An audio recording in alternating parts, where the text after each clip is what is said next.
président des Seychelles, Wavel Ramkalawan, a salué le 11 février 2025 son peuple pour les performances exceptionnelles du pays dans l'indice de perception de la corruption IPC 2024. Les Seychelles ont atteint la 18e place mondiale avec un score de 72 sur 100.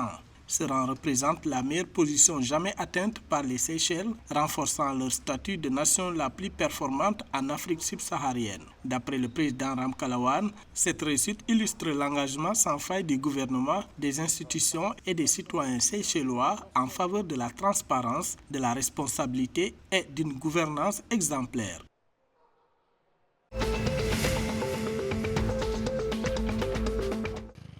Au niveau de l'île Maurice, le gouvernement prévoit que la réalisation des contributions déterminées au niveau national d'ici 2030 nécessitera des investissements d'environ 6,5 milliards de dollars. Si ce montant, 2,3 milliards seront à la charge du gouvernement et du secteur privé, tandis que les 4,2 milliards restants devront être obtenus auprès des agences de financement et d'autres sources externes. Annonce faite le 11 février 2025 par la Bank of Maurice, indiquant que cela se traduit par des besoins de financement annuels substantiels d'environ 1 000 milliards de dollars jusqu'en 2030. Les dernières enquêtes menées par la banque ont indiqué un certain progrès soutenu vers un système bancaire plus vert.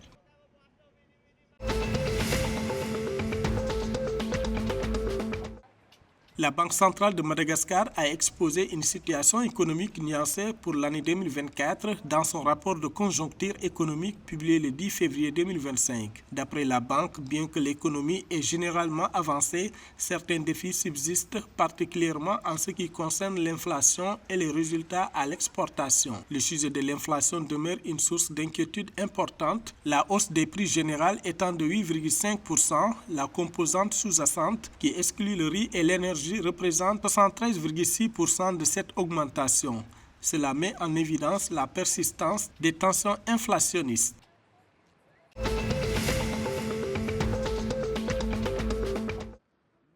Aux Comores, suite à une grève prolongée de plus de 2 semaines, les enseignants retournent à leur poste.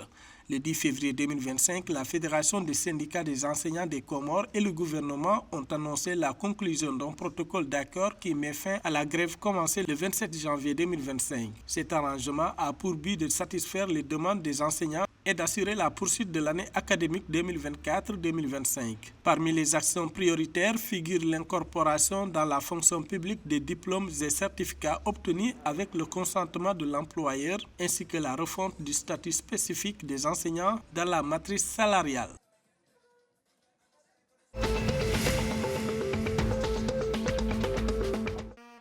Madagascar se met en ordre de bataille pour recevoir de nouveau un événement majeur du handball avec la mise en place des trophées de la zone 7 de la Fédération internationale de handball IHF qui se déroulera du 27 au 31 mai 2035 destiné aux équipes cadettes et juniors. Le 10 février 2025, la Fédération malgache de handball a déclaré que cette manifestation de handball est d'une grande importance pour Madagascar ayant déjà été l'hôte des tournois pour cadets et juniors en 2024. D'après les données de la Fédération, aucun entraîneur n'a pour l'instant été nommé officiellement, mais un processus de détection minutieux est programmé dans toutes les régions.